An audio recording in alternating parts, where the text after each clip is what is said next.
So now that we've talked about creating an irresistible offer and getting into defining your core offer and now creating this ideal client profile that you're going to use to market smarter, we need to look at, does the offer align with your ideal client?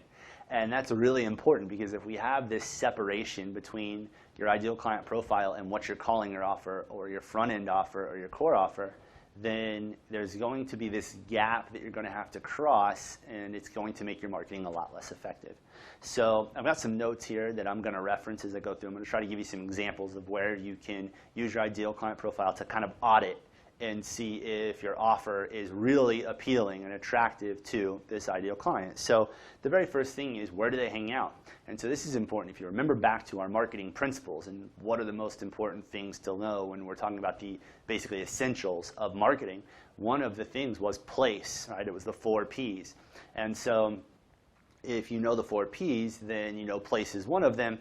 And so that's like, where do they find out? Where do you place your marketing? So when you know your ideal client, you'll know where to place your offers, right? Whether that's your opt-in offer or to get a lead. So if we're doing some sort of lead generation strategy, that offer, or if it's a front-end offer, where do you place it? So you need to know where they hang out. You know, what social media channels do they spend time on? What gives you the highest likelihood of getting that message in front of them, so that then you can start this conversation with them. And so something might be, if I am working with like stay-at-home moms is my ideal client, like a stay-at-home mom is my ideal client, then I'm going to need to look at places where stay-at-home moms might hang out. And so they might then be a part of other mom groups. They might go to the younger kids' gyms that they can take to go to activities. So you might look at partnering with those people. You might know what social media channels they're on. Maybe Pinterest is a big place for them, so you might look at doing more on Pinterest. So those are how you figure out where they hang out. Next up is, what are the terms and phrases you should use? So you need to know what common language your ideal client uses. It might be different from yours. You don't want to talk in trainer speak, right? You need to talk so that the client understands you where they're at. You've got to meet them where they're at. So if toning is a word that they use, don't get all uptight and say that there's no such thing as toning or try to correct people with that.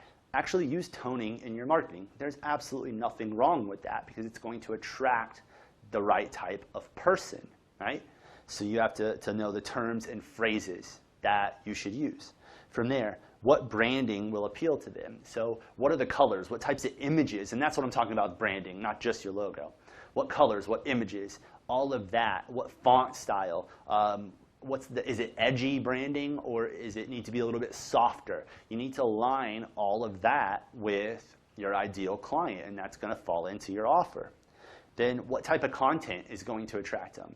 So if you're doing content-based marketing, so blogging, doing videos, all of that, you need to know, what are the types of content that are going to attract them? How long do they have? You know, a busy mom or busy professional probably isn't going to read like a 30-page blog post. You might need to do quick videos, small snippets. You might have to do more downloads. Figure out what type of content appeals to them, and then tie the branding back into it. So you see how this all works together in alignment, but you only know that by having your ideal client profile.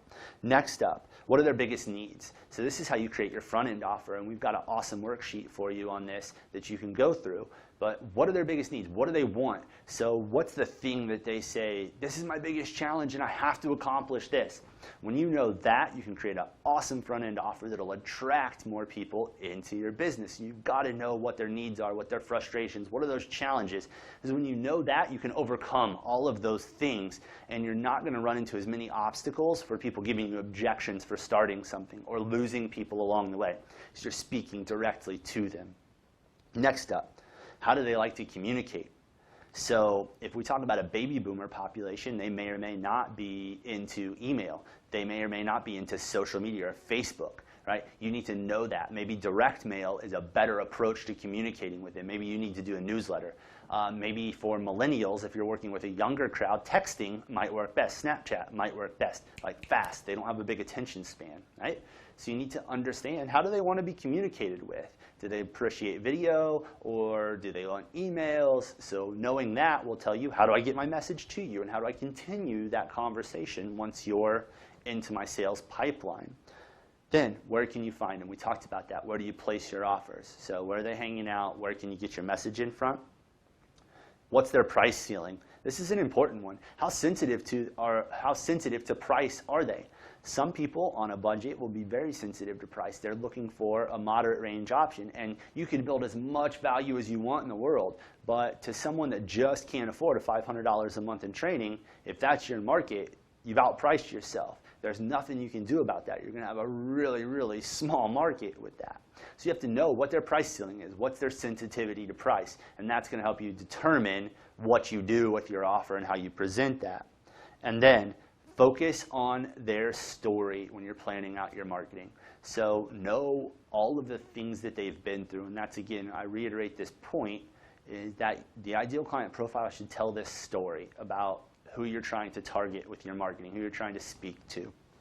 And when you create that story and you know their story, you can kind of work with them to create that story and a new story for them to help them reach their goals, because that's why they're coming to you in the first place, is they can't really see how they get to their goal. They know where they want to go, but they don't know how to get there. You can help them tell that story, and when you do tell that story really well with them, all of a sudden you become a lot more attractive, they connect with you, and your marketing is super effective.